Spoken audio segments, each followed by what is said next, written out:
ذرا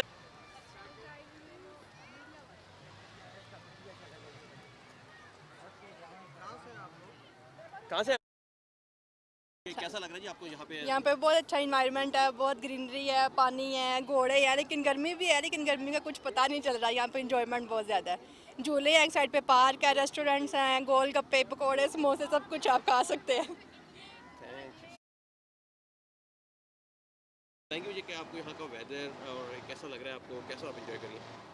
ویدر بس little bit pleasant ہے، یہ نہیں کہہ سکتے کہ گرمی نہیں ہے، لیکن یہ کہ انجوائے کرنے کے لیے کافی اچھی جگہ ہے.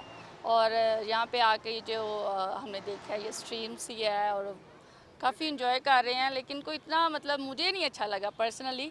اس سے زیادہ جو اچھا ہے نا یہ مری والی سائڈ پہ تھا.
چلو بابو ایسی کھلا بچیاں دیکھ کھاؤ کھاؤ بیٹا کھاؤ ادھر کھاؤ.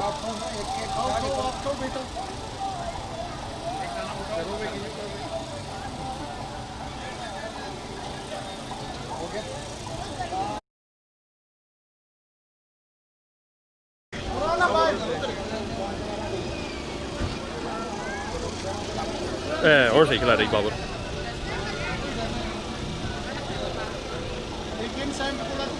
چلو